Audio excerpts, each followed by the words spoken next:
Hey guys, welcome to my first Life is Strange prediction slash discussion video.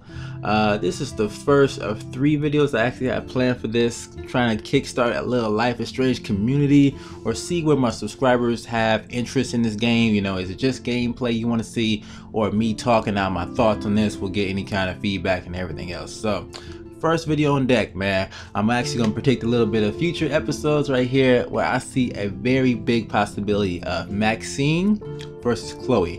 That type of confrontation coming on. Now I'm not talking about no fist fight, you know, knock a girl out, real cat fight, nothing like that.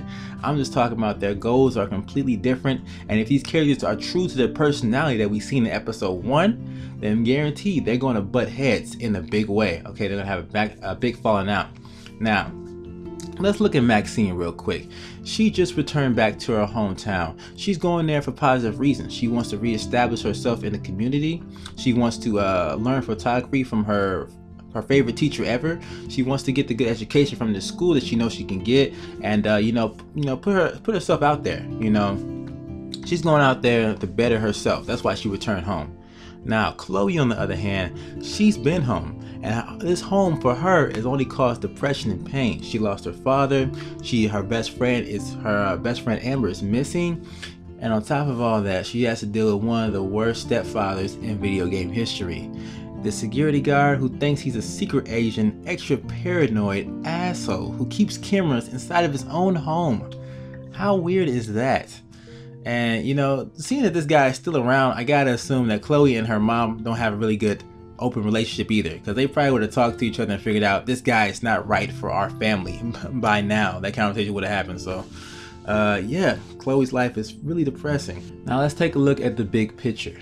Now they have shown it twice. Maxine had this premonition of this coming natural storm. I don't know if it's natural, it's kind of like a supernatural looking storm, and it has to be threatening the whole town. The entire inhabitants, everything she came back to be with is going to be threatened right here, and maybe possibly wiped off the map.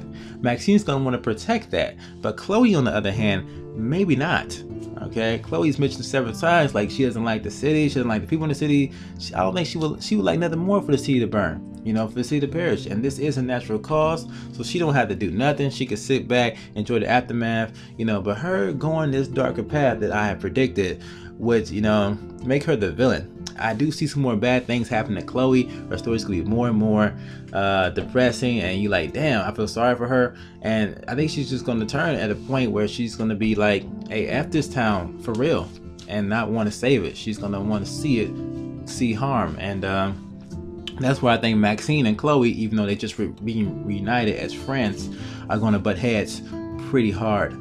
Now this is a pretty it would be pretty radical to see these girls fighting over this. Maxine trying to warn people. I don't know how she could warn people about this, you know. Hey, I'm Maxine, I see the future, we need to get the hell out of here.